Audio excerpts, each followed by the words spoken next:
Sonia Venegas Álvarez, y de nuestra jefa de división, la doctora Irene Trejo Emilia Hernández. Les damos la más cordial bienvenida a la conferencia Trascendencia de los archivos en la administración pública. Los ponentes en nuestra media del Presidium, la maestra Marta Vanessa Méndez Llanos y el maestro Isaac Rodríguez Taboada. Permítanme solicitarles un aplauso, por favor.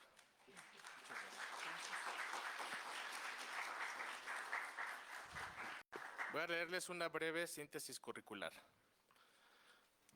La maestra Marta Vanessa Méndez Llanos es licenciada en Derecho por la Facultad de Derecho de la UNAM, donde obtuvo el grado en mención honorífica y fue distinguida con la medalla Gavino Barreda, al haber obtenido el promedio más alto de su generación. Cuenta con una especialidad en habilidades directivas por el entonces Instituto de la Judicatura Federal y es maestra en Administración Pública por el Instituto Nacional de Administración Pública. Se ha desempeñado como conferencista y ponente en diversos cursos especializados en gestión documental y administración de archivos en instituciones como el entonces Consejo de la Judicatura Federal, la Cámara de Diputados y el Poder Judicial del Estado de Michoacán. De igual forma, ha organizado programas de capacitación en materia archivística, entre los que se destacan el curso Normatividad Nacional en materia archivística, la importancia de su cumplimiento, impartido por el Instituto de Investigaciones Bibliotecológicas y de la Información de la UNAM. Cuenta con una sólida trayectoria en la Administración Pública Federal desde 2005, habiendo colaborado en instituciones como la Procuraduría Fiscal, el ISSSTE, Pensioniste, la Comisión Nacional de Seguridad y la Procuraduría Federal de Protección al Ambiente. Desde 2017 se desempeña como directora de Archivo Administrativo en la Dirección General de Archivo y Documentación del órgano de Administración Judicial. Por otro lado, el maestro Isaac Rodríguez Taboada es licenciado en Archivonomía por la Escuela Nacional de Biblioteconomía y Archivonomía. Es licenciado de Bibliotecología por la Universidad Nacional Autónoma de México y maestro en Conservación de Acervos Documentales por la Escuela Nacional de Conservación, Restauración y Museografía Manuel del Castillo Negrete. Ha sido ponente en diversos foros y eventos nacionales, entre los que se encuentran el archivista en diferentes ámbitos, en el marco del Día Nacional del Archivista, por la Escuela Nacional de Biblioteconomía y Archivonomía, así como el tercer coloquio internacional sobre líneas de trabajo en materia de conservación y restauración en bibliotecas y archivos, bajo el tema Desastres, Prevención, Respuesta y Recuperación. Desde 2006 labora en el Consejo de la Judicatura Federal, en donde ha estado adscrito a diversas áreas relacionadas con la transparencia, como son el Archivo General, la Secretaría Técnica de la Comisión para la Transparencia y el Centro de Manejo Documental y Digitalización. Actualmente desempeña el cargo de subdirector de área en la Dirección General de Archivo y Documentación. Damos la palabra entonces a la maestra Marta Vanessa Méndez Llanos para comenzar la conferencia. Muchas gracias. Muy buenos días a todos. Gracias por su presencia. Es un verdadero gusto estar aquí en la Facultad de Derecho. Agradezco a la doctora Irene Emilia Trejo Hernández, jefa de la división de la Universidad Abierta, la invitación para conversar sobre un tema que curiosamente suele permanecer fuera de la formación pues de los docentes y en particularmente de la formación jurídica, a pesar de que sostiene buena parte del funcionamiento del Estado, que son los archivos de la administración pública. Quienes estudiamos Derecho solemos imaginar el sistema jurídico pues como un universo compuesto de leyes, de tribunales, de sentencias, de procedimientos. Llegamos a pensar pues en la normatividad, en argumentos, en litigios. Sin embargo, rara vez solemos pensar en aquello que hace posible y sostiene todo este entramado para que exista y funcione, que justamente son, en este caso, pues los expedientes. Porque antes de que exista una resolución judicial, antes de que se emita un acto de autoridad, incluso antes de que un abogado pueda formular un argumento, existe un expediente, entendido como el conjunto de documentos que registran paso a paso la actuación del Estado. Los archivos públicos, en ese sentido, son más que meros depósitos documentales. Son, si me lo permite la expresión aquí, el experto en la materia, la memoria material del Estado. Sin archivos organizados sería imposible reconstruir una decisión pública, sería también muy difícil poder determinar si una autoridad efectivamente está emitiendo sus actos administrativos apegados a derecho, y asimismo también sería muy difícil que el Estado pueda respetar los derechos fundamentales, en particular de acceso a la información y sobre todo también pues el acceso, en este caso, a la justicia, el derecho a defendernos. Por eso los archivos, vuelvo a insistir, no solamente son meros depósitos documentales ni una tarea administrativa secundaria. Detrás de los archivos hay una disciplina, en este caso la archivística, que tiene una serie de principios, de métodos, y tiene una larga trayectoria, en este caso académica, y que permite en este caso saber cómo debemos de organizar, cómo debemos de preservar y cómo debemos de gestionar todos los documentos a través de los cuales el Estado pues está plasmando o dejando huella de cómo está llevando a cabo los actos que está emitiendo. Para ayudarnos a comprender mejor esta disciplina y su impacto en la vida institucional, está con nosotros el maestro Isaac Rodríguez Taboada. Ya escucharon su trayectoria. Es archivista de profesión y es especialista en organización y gestión de documentos, con el cual he tenido más de 10 años de trabajar. La verdad, si bien me había dedicado yo en mi vida profesional a ver temas de transparencia y archivo, realmente a través de esta experiencia que he tenido, en particular como directora de archivo administrativo, y tener gente preparada y especialista en el tema, me hizo todavía comprender más a fondo cuál es la relevancia precisamente que tienen los archivos. La idea de esta conversación es acercarnos de manera clara y accesible para quienes estudian Derecho algunas preguntas fundamentales. ¿Realmente qué es la archivística? ¿Por qué realmente los archivos son parte fundamental en las instituciones públicas? ¿Cuál es su regulación actualmente en México? Y sobre todo, ¿cuál es la importancia en la administración pública en mantener estos archivos organizados? Y sobre todo también, ¿para qué nos sirve trazar o mantener la memoria institucional de una institución en particular, valga la redundancia? Porque a veces, aunque no lo parezca, detrás de cada expediente hay una historia institucional y detrás de cada archivo organizado también hay una forma de defender la legalidad. Entonces, pues bueno, tratamos de hacer esto un poquito más ameno, aprovechando la experiencia del maestro Isaac, y entonces le voy a formular, como si fuera una especie de entrevista, una serie de preguntas para que nos ayude a aclarar, pues justamente, cuál es esta dimensión y sobre todo, insisto, entender cuál es el impacto en la vida institucional de los archivos, ¿no? Bueno, para empezar, creo que también muchas personas pues imaginamos a los archivos solamente los lugares, bodegas, en donde nada más están cajas llenas de polvo con documentación. Como especialista en la materia, ¿podrías explicarnos qué es realmente la archivística y qué estudia esta disciplina? ¿Qué tal? Buenos días. ¿Sí se escucha? Antes que nada, pues muchas gracias por considerar que esta parte o esta área del conocimiento les puede dejar algo, y realmente a partir de esto espero que la visión que tienen en relación con los lugares de archivo o los archivos cambie, porque sí es importante identificar precisamente qué es lo que estos nos permiten o hasta dónde podemos hacer uso de ellos. Respondiendo a esta pregunta, primero tendríamos que tener en cuenta que hay una diferencia entre lo que es el término o la archivística como área de conocimiento y su objeto de estudio, que son los archivos. No es lo mismo, por ejemplo, hablar de salud que medicina. Si bien es cierto, son conceptos que están relacionados, no son lo mismo.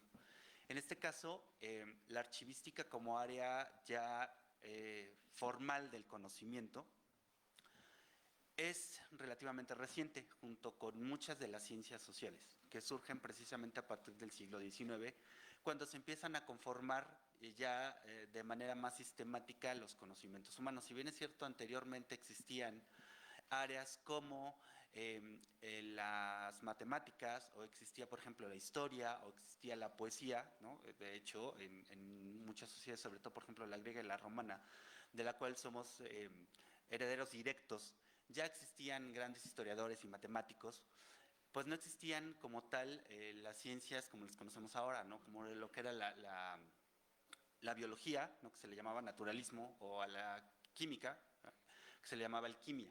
Entonces sí existía ya una tradición de técnica en cuanto a creación de documentos, en cuanto a organización y en cuanto a acceso, pero como tal archivística no existía. Los repositorios sí venían gestionándose, o se venían creando precisamente a partir de que las sociedades empiezan a evolucionar, empiezan a cambiar de lo que son las sociedades nómadas a las sociedades ya sedentarias, y empiezan a dejar registros documentados.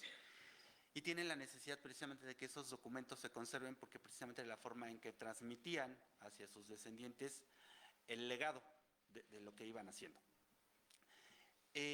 Y en ese transcurso es como súper interesante, porque precisamente la historia de la archivística está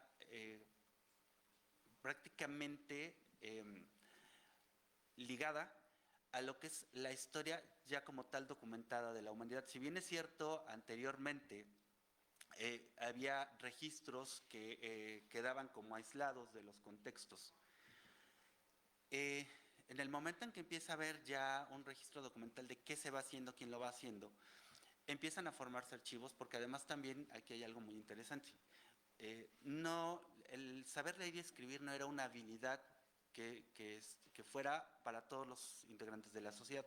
No era necesario saber hacerlo. O sea, si era necesario contribuir al desarrollo de la sociedad, sabiendo cazar, sabiendo recolectar, sabiendo sembrar, sabiendo, no sé, haciendo ciertas actividades manuales, como por ejemplo, antes no era carpintería, se le llamaba ebanistería, o haciendo, sabiendo cocinar el pan, o sabiendo hacer herrería.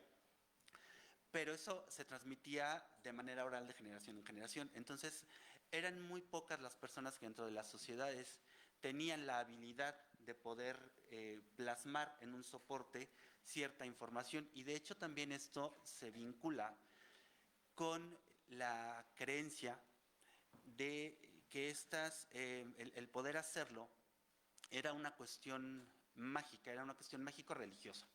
Porque inclusive dentro de muchas sociedades pues había, así como había el dios de la lluvia, el dios de la agricultura, el dios de la tierra, el dios del viento, etcétera, etcétera, pues también existían dioses de la escritura, ¿no? O dioses, por ejemplo, en la sociedad azteca, los dioses, Xochiquetzal, que era el dios el dios que resguardaba el conocimiento pictórico, o las imágenes en los códices. Entonces, la creación de archivos también ha estado vinculado a cuestiones mágico-religiosas, y por lo tanto era conocimiento que no era accesible a cualquiera. Si bien es cierto, había lugares en los que se les daba educación a ciertos integrantes de la sociedad, la consulta de los archivos no era pública, salvo ciertas excepciones, como por ejemplo cuando se empezó a hablar aquí en México de la transparencia y se empezaron a presentar historias y argumentos en relación a cómo fue evolucionando el derecho de acceso a la información, o el derecho a la información.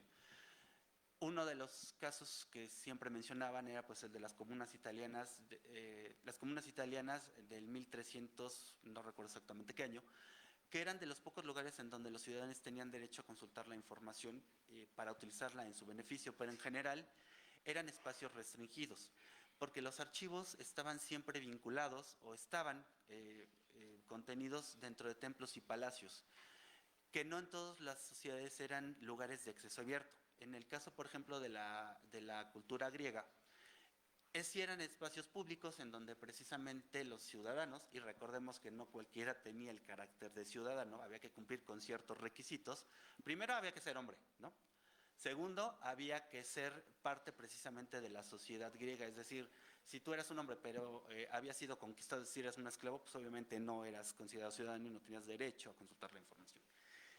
Y por supuesto, pues tenías que tener cierto linaje, es decir, que tu familia tuviera cierta tradición para poder tener el carácter de ciudadano y por lo tanto acceder a esos espacios públicos. Entonces, la mayoría de las sociedades, los archivos eran lugares restringidos y obviamente esto implica que había criterios o más bien había leyes para poder permitir o restringir el acceso. E incluso se considera, hay varios autores que hablando ya de cuestiones, por ejemplo, como la historia de la escritura o la historia, inclusive llevándolo a cuestiones esotéricas, hablan de que hay ciertas construcciones que se crearon bajo criterios esotéricos o mágicos precisamente para conservar la documentación. En ese sentido, conservar en el aspecto de que tuvieran maldiciones para que quien no estuviera o no contara con el permiso para acceder a esa información, pues obviamente le cayó la maldición. Se habla, por ejemplo, de que en las pirámides de Giza o en el templo de Salomón estaban construidos precisamente bajo esa lógica de protección de la documentación, porque se consideraban como tesoros, inclusive, por ejemplo, para los judíos, los hebreos, precisamente en su tabernáculo, que era un lugar sagrado, que estaba dividido en dos partes, el lugar sagrado y el lugar más santo. El lugar más santo es donde resguardaban las tablas que Dios le dio a Moisés cuando desciende del Sinaí. Entonces, los archivos siempre han tenido una característica como de oculto, como de reservado, como de que no cualquiera puede acceder al conocimiento que hay ahí. Entonces, esto precisamente impacta en la historia de la archivística porque no cualquiera podía precisamente estar en esos lugares para organizar la información. Inclusive podemos verlo hoy en día, que a pesar de que se habla del derecho de acceso a la información y se habla ya de la apertura de los archivos, hay lugares o espacios que siguen siendo restringidos y bueno, allí hay también una lógica, ¿no? Cuenta la leyenda que en el Vaticano se menciona que lo que no es sagrado es secreto. Entonces, evidentemente, estamos hablando de una institución que precisamente de acuerdo a su naturaleza tiene por lo menos 1800 años de historia, pero que no cualquiera puede acceder, ¿no? O sea, para poder acceder a esa información, uno requiere una serie de permisos precisamente para consultar, porque inclusive hasta hace relativamente poco tiempo, únicamente el Papa podía consultar lo que estaba en ese archivo, o sea, ni los cardenales, ni los obispos, ni absolutamente nadie. Entonces, la archivística fue evolucionando precisamente como área del conocimiento, hasta que llega precisamente el siglo XIX y entonces justo precisamente con la Revolución Francesa y las sociedades de libertad, igualdad y fraternidad y por lo tanto la idea de que la educación tiene que ser pública, se empieza a abrir los repositorios documentales. Esto implica que tanto archivos como bibliotecas empiezan a permitir el acceso, aunque, a diferencia de lo que pasó con las bibliotecas, que de repente se abren a todo mundo, en los archivos siguieron existiendo ciertas leyes que marcaban de alguna manera no tan explícita ciertas restricciones para la consulta. Entonces, la archivística como área del conocimiento lo que hace a través de la historia de la humanidad es precisamente ir organizando la información, ir haciendo valoraciones de qué información sirve dentro de determinados contextos y qué información ya no es necesaria.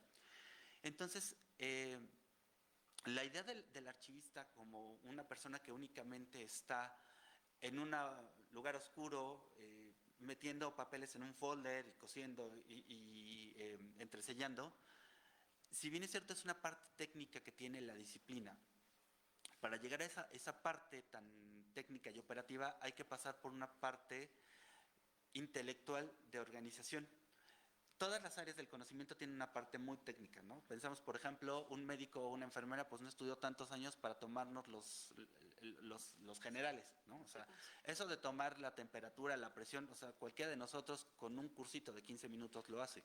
Aquí más bien es, con esa información que ya se obtuvo en relación con los generales, cómo la utilizas o cómo determinas qué es lo que pasa en el cuerpo de la persona. Aquí ocurre lo mismo. Para llegar a esa parte de organización ya muy manual, primero hay que pasar por un análisis institucional para entender precisamente a partir de qué funciones o atribuciones se van generando los procedimientos que dan como resultado expedientes y que son precisamente los que nos permiten acreditar si se hizo o no se hizo determinada acción y cómo fue que se hizo.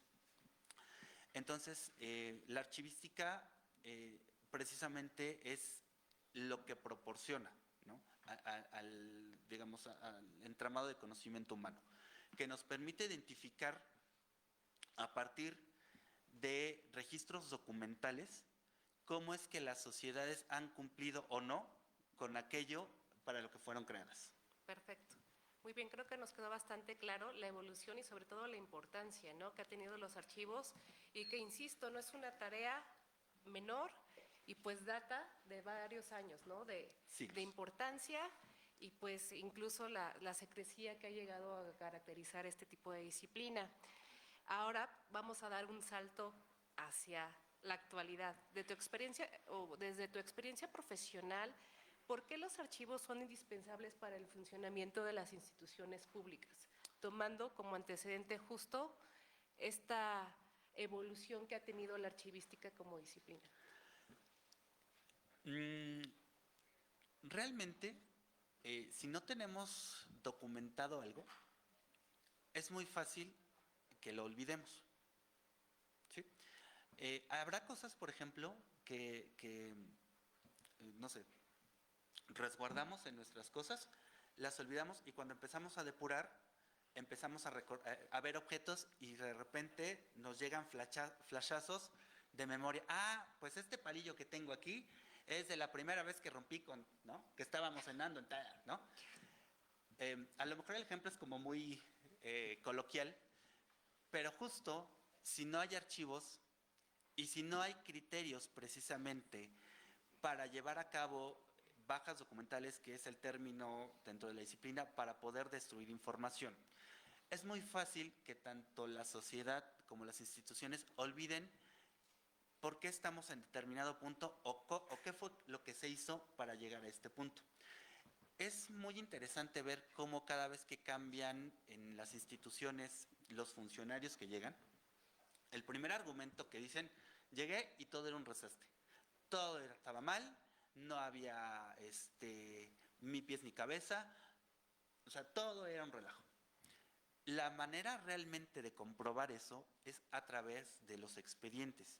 Si yo tengo una institución que tiene perfectamente definidas sus funciones y atribuciones, que obviamente tienen que estar dentro de una ley, y a partir de ahí cuáles son los procedimientos que tengo que llevar a cabo y cómo esos procedimientos se ven plasmados en registros documentales integrados en expedientes, es como yo puedo acreditar si efectivamente la institución era un relajo o solo me la quiero curar en salud. Precisamente para hacer un corte y entonces cambiar cosas que desde mi perspectiva, desde la perspectiva de los que llegan, no funcionan. Entonces, en este sentido, la archivística también puede o permite identificar actos de corrupción. Como ejemplo, rápido, en una ocasión, trabajando justo en la institución en la que estamos, nos pidieron que hiciéramos un diagnóstico porque el director general que llegó nos dijo que todo era un relajo en el archivo y que no encontraban nada y que todo estaba, pero mal. Y a mí me sorprendió porque es un área que trabaja bastante bien. Cuando empezamos a hacer el análisis precisamente de lo que estaba pasando en el área en concreto, lo que encontramos no fue que los archivos estuvieran mal o mal organizados o que las personas no estuvieran proporcionando la información que se les estaba solicitando cuando se les solicitaba. Lo que encontramos fue que la normativa no había sido actualizada precisamente para darle cauce a toda una serie de expedientes que tenían acumulados desde quién sabe cuántos años, porque su normativa decía que no podían destruirla si no contaban con una serie de autorizaciones que no habían pedido. Entonces no es que el archivo estuviera mal, es que tu normativa venía mal y entonces el archivo lo único que estaba reflejando es que tenías que hacer una modificación. O sea, el archivo no era el síntoma, el archivo era el síntoma, no era el problema que tenían. Entonces, precisamente esto es lo que permite la archivística y esto es lo que sucede cuando en las instituciones no cumplen precisamente con las teorías archivísticas, que lo que permiten es que haya un flujo de información al interior de las mismas. Perfecto, igual abonando lo que está comentando el maestro Isaac, hay que recordar que las instituciones al final de cuentas están integradas por servidores públicos, autoridades. Y aquí traigo a colación, digo, mis alumnos de Derecho Procesal Administrativo ya sé que me alucinan con el principio de legalidad, pero la autoridad únicamente puede hacer lo que legalmente, volvemos a insistir, les está permitido. En ese sentido, las leyes, los manuales de organización, los procedimientos determinan cuáles son los pasos que tiene que llegar la autoridad para cumplir con sus funciones sustantivas. La única manera que tenemos como servidores públicos para acreditar que efectivamente nosotros cumplimos con estos procedimientos es justamente a través de la documentación que vamos generando paulatinamente para poder registrar y acreditar que efectivamente yo estoy cumpliendo con este procedimiento. Entonces, imagínense la situación, efectivamente estábamos en esa situación y al no haber correspondencia entre lo que estaba realmente generando esta área en particular con su normativa, hacía que su expedientación fuera completamente deficiente. ¿De acuerdo? Entonces, sí es muy importante ustedes, al final de cuentas, si llegan a ser servidores públicos, tomar en consideración todo este tipo de cosas. Al final, el expediente va a hablar acerca del procedimiento. El día que ustedes se vayan y llega a haber un tema de responsabilidad administrativa, lo que va a defender son todas las integración de la documentación. Por eso no es una tarea menor. Luego muchas veces llega la práctica, ay no, lo de archivo no importa, eso déjenlo después, dejan los pobres chicos de servicio social integrar sin tener la facilidad o el conocimiento necesario para poder discernir si efectivamente un documento vale la pena o no, y a lo mejor pudiera ser un ejemplo, ¿no? Oye, si es una copia simple, quítalo, pero ¿qué tal si esa copia simple originó una toma de decisión que le cambió el cauce al procedimiento y que justifica X o Y actuaciones de la autoridad? Por eso la situación no es una cuestión menor y coincido completamente con el maestro Isaac, pues acerca de esta relevancia que tienen los expedientes. Y ya que estamos en este tema, ¿podrías compartir algún ejemplo que ilustre una buena o mala, ya según tú quieras, gestión documental que puede impactar en el funcionamiento de la institución pública? Híjole, por desgracia, creo que aquí en México la parte de la archivística, hasta la ley de transparencia, no había tenido como un impacto. Entonces realmente creo que son más los ejemplos de malas gestiones, o más bien, no solo de mala gestión, más bien ejemplos en los cuales la inaplicación de la archivística ha provocado una serie de cuestiones, incluso hasta de tipo penal, ¿no? Creo que ejemplos tenemos muchos, por ejemplo lo de la guardería ABC, en donde el archivo estaba justo en un lugar donde se podía incendiar, que a final de cuentas provocó la muerte de personas, precisamente porque la archivística no es solo mantener documentos almacenados en un espacio. Que justo fue precisamente lo que pasó con la ley de transparencia. Cuando se publica esta primera ley de transparencia en el 2002, las instituciones aseguraban que por tener la información en su repositorio de almacenamiento, estaban cumpliendo con la ley en cuanto a la parte de conservación. Pero eso no es conservación, eso es acumulación, porque no estaba organizada.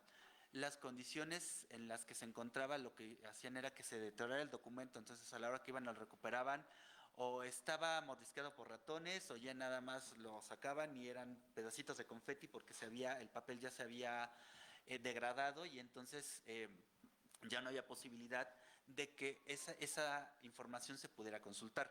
Entonces, son más los ejemplos que existen en muchas instituciones en relación con las malas prácticas, con buenas prácticas, que ahorita se está tratando precisamente de modificar. pero creo que algo que sí es sumamente relevante es dentro de la gestión archivística, tenemos que tener en cuenta que la archivística se encarga de volúmenes gigantescos de información, a diferencia de lo que pasa, por ejemplo, con las bibliotecas, en donde tenemos los materiales individualizados y podemos, por ejemplo, reemplazar un libro que se pierde o se lo roban o se deteriora o lo que sea, salvo que sea un libro antiguo y que ya tiene otras características. Si perdemos un expediente de una institución, o sea, estamos perdiendo un procedimiento. A pesar de que, por ejemplo, el procedimiento es a licitación pública, sí, pero no es lo mismo la licitación pública para, no sé, los bolígrafos, la licitación pública para las sillas, la licitación pública, porque pueden ser diferentes proveedores los que entran al concurso. Entonces, si yo pierdo el expediente o si alguien pierde el expediente, ya perdí un procedimiento que puede implicar una carga para el Estado, precisamente porque pueden venir, por ejemplo, sanciones, ¿no? Que la empresa se inconforme y diga, a ver, es que de acuerdo a la licitación pública había estas cláusulas y tú, Estado, no estás cumpliendo. Ah, es que no encuentro el expediente porque estaba en la bodega y pues resulta que llovió, se inundó, había goteras y como nunca nadie fue a ver qué estaba pasando en ese lugar. Y fue lo que pasó mucho con transparencia, que cuando empezaron a recibir las solicitudes, las instituciones no podían responderlas porque la documentación pues ya no existía.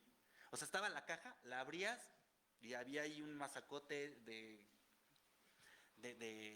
pasta, porque la humedad, los agentes ya habían deshecho el expediente. Entonces, De acuerdo, entonces, bueno, creo que esto también data mucho y demuestra cómo ha sido la evolución de la regulación de la materia en México. Porque como bien está comentando el maestro Isaac, si bien teníamos una ley de transparencia, hablábamos de una ley federal de archivos, realmente para que surtiera efectos la ley de transparencia, pues deben de estar bien los archivos. Si no tenemos la base fundamental para poder atender el tema de acceso a la información o rendir cuentas, claro, es lo que ha pasado y lo que se refiere el maestro Isaac de una mala práctica, en donde pues sí pueden llover las solicitudes de información, pero justamente porque las instituciones no le han dado, no digo que todas, muchas están en un proceso de transición y darle relevancia a través de la Ley General de Archivos, es que ya se cuenta con mejores condiciones para preservar, en este caso, los expedientes, porque de lo contrario es inexistencia. ¿Por qué? Pues siguen, por ejemplo, hay casos de que en el temblor del 85 se perdieron varios expedientes y te siguen alegando inexistencia cuando debió de preverse esa situación. Porque independientemente y aprovechando la especialidad que tiene el maestro en conservación, pues justo es todas las características, porque nada más es integrar el documento, tiene que ver incluso un espacio con ciertas características muy particulares para el resguardo. No sé si nos puedes comentar algo al respecto. sí, cuando se crean las leyes, y ustedes como abogados lo saben, y hay conceptos que no son tan fáciles o que no son de uso común, siempre se pone un glosario para que precisamente a la hora de aplicar pues se entienda a qué se refiere ese concepto. En el caso de esa primera ley de transparencia que todos sabemos fue ensayo y error, porque no estábamos preparados precisamente para dejar la forma de gobierno paternalista en donde pues lo que las autoridades dijeran y nosotros no cuestionábamos. Se mencionaba que uno de los objetivos de esa ley era mejorar la organización y conservación de los archivos. Sin embargo, las leyes secundarias o los reglamentos nunca nos dijeron cómo. Es decir, asumían que todos entendíamos el concepto de conservación y fue precisamente lo que sucedió. Que todas las instituciones, pues lo estoy conservando porque existe en una bodega, ¿no? Pero en términos ya de la disciplina de la conservación-restauración, la conservación implica tener injerencia en una serie de factores, tanto internos como externos, que pueden afectar la permanencia del objeto.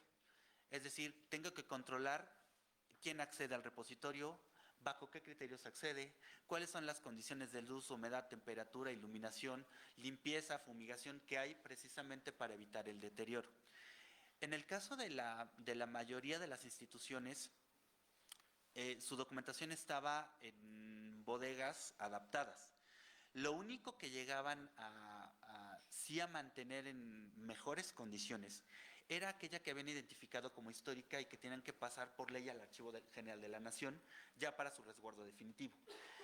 Pero en términos generales, la documentación, los espacios no cumplían con la documentación, y como también no existía una normativa clara, a la hora que destruían, pues ya no importa cómo esté, se da de baja, digamos, vamos a hacer un proceso de depuración y haces ahí un pequeño listado y ya lo tiras a la basura, ¿no?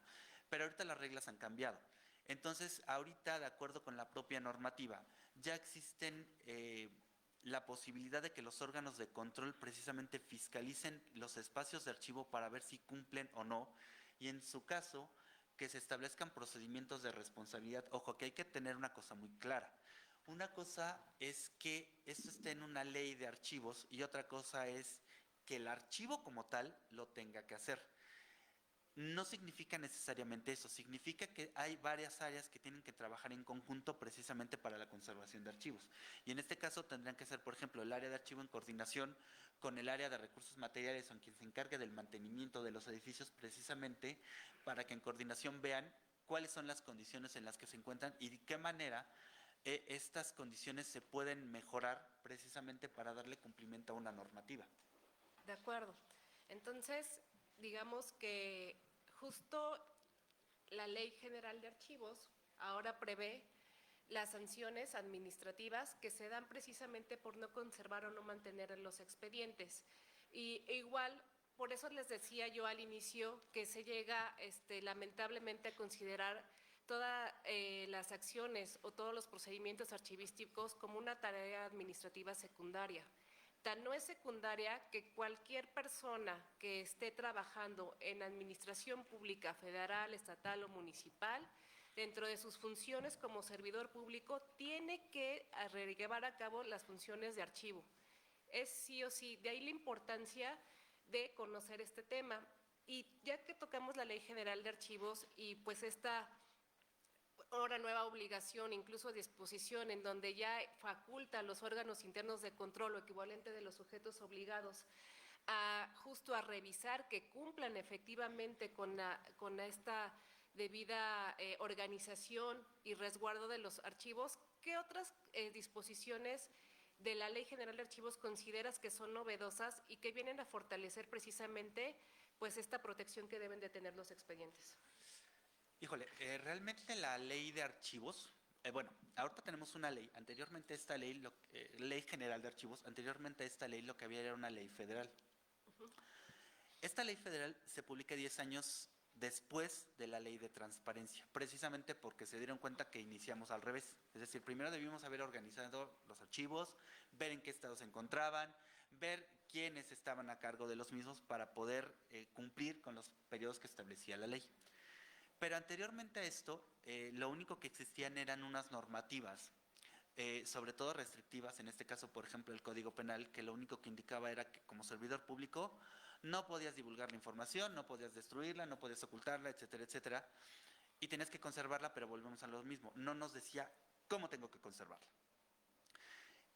Y aquí la cuestión es que ese Código Penal hablaba de información así en término amplio, o sea, es decir, si a mí de repente llegaba alguien y me decía, oye, pues resulta que el jefe se va a ir a una reunión a las 10, o sea, yo no podía decir eso porque a final de cuentas era información que me estaban dando, ¿no? Entonces, a ese grado como de, ¿no? O lo mismo, correos electrónicos o llamadas telefónicas. Entonces, esta ley de archivos lo que hizo fue poner claro qué información es la que tiene que estar registrada en los expedientes, qué información, bajo qué criterios se puede o no se puede dar a conocer, y ya establecía una obligación. Porque si bien es cierto, como dato curioso, el virreinato de la Nueva España fue el primer lugar del continente que tuvo una universidad, una imprenta y un archivo. El archivo lo que hacía precisamente era reglamentar en ese momento los ministerios cómo recibía la información. Y él se encargaba, pues, digamos, de la organización. Pero con el paso del tiempo, esto se fue como dejando de lado.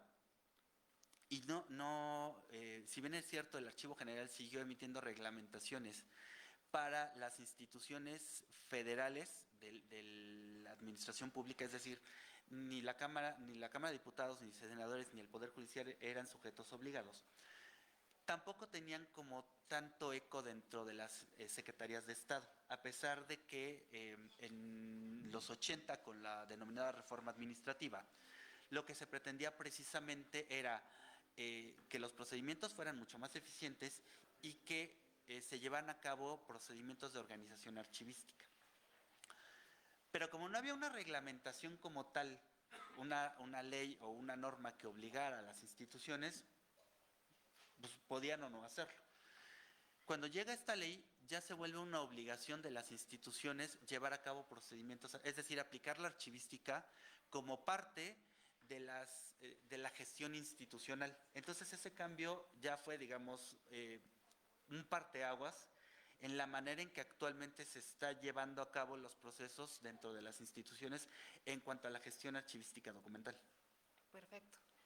Pues ahora sí que estamos en tiempo todavía, pero pues para cerrar, ¿qué mensaje te gustaría transmitir a quienes en el futuro trabajarán en el sector público sobre la importancia de valorar y fortalecer los archivos en las instituciones? Híjole, yo aquí quisiera, a lo mejor esto va a ser un poco agresivo, pero creo que muchas personas siguen pensando justo, y creo que esto tiene mucho que ver precisamente con una cuestión mediática, y al decir mediática estoy hablando de lo que se transmite en programas de televisión y de películas, en donde nos siguen presentando, a diferencia de las bibliotecas que aparecen en muchos de estos programas, como lugares ordenados, como lugares de silencio, como lugares de estudios, como lugares donde ciertamente hay un viejito o una viejita que constantemente le está diciendo al protagonista o al que está ahí que se esté callando, ¿no? Porque es un lugar de estudio. Los archivos casi siempre, o al menos las películas y programas que yo he visto, son lugares abandonados, son lugares donde no hay un custodio, donde uno puede entrar y salir, pero que alguien no entra, pero que no entra porque no tiene la necesidad de hacerlo porque no quiere hacerlo. Y esto se ve reflejado precisamente en la manera en que la sociedad concibe los archivos. Ahora piensen en lo siguiente. Si ustedes piensan que los archivos son ese tipo de lugares, imagínense que ustedes, por una cuestión, la que sea, de repente necesitan un segundo testimonio de la propiedad que ustedes tienen porque no encuentran su escritura original. Y que les digan, ¿qué crees? Que justo en el archivo de notarías tuvimos una inundación y resulta que en los libros que se perdieron, pues estaba el de tu escritura. Justo porque la manera en que ustedes piensan en el archivo es la misma que se está replicando socialmente, y entonces todo el mundo piensa que el archivo es una bodega, pues no importa lo que entre, o sea, pues total, no habla de mi familia ni de mi gente, y no es así. O sea, los archivos hablan, sí es cierto, de procesos y de procedimientos, pero hablan de personas. O sea, las personas somos las que hacemos la sociedad y las instituciones. Entonces, si no tenemos ese cambio, imagínense que ustedes se ven directamente afectados precisamente porque el archivo se inundó o el archivo se quemó o precisamente porque no verificamos que cumpliera con las condiciones necesarias para la conservación de la documentación. Imagínense que ustedes estén por titularse, les falta un documento, resulta que alguien dejó la ventana abierta y el último documento que necesitabas para que te autorizaran tu examen profesional, pues se mojó y pues, ¿cómo le hacemos? O sea, a ese nivel precisamente es como puede afectar que precisamente apliquemos o no apliquemos la archivística y la conservación. Entonces, eso es lo que me gustaría que ustedes lo internalizaran, para que la próxima vez que piensen en un archivo piensen, es que si yo estoy pensando así, el otro también está pensando así y a lo mejor está afectando algo que tiene que ver directamente conmigo. Eso es lo que sí me gustaría que internalizaran, para que empezáramos precisamente a ver de manera diferente a los repositorios documentales que precisamente nos están indicando o nos están mostrando cómo hemos ido transitando a lo largo de la historia. Muy bien, pues muchísimas gracias. Y pues bueno, nada más para cerrar esta conversación, pues ya vimos que los archivos tienen una dimensión más profunda, no solamente son los lugares, las bodegas en donde se bota la información, realmente para hablar que estamos de una institución con archivos fuertes, nada más tampoco es conservar la información, sino realmente darle un tratamiento archivístico adecuado que conforme la memoria institucional. Y me gustaría dejarles esta reflexión. Un Estado que cuida sus archivos es un Estado que respeta su memoria. Y un Estado que respeta su memoria es un Estado que tiene mejores condiciones para respetar el derecho de las personas. Muchas gracias por su atención. Muchas gracias.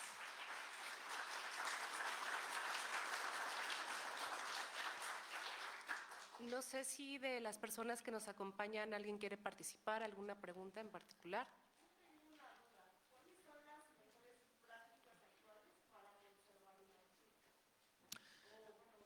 Ok, se emitió hace algunos años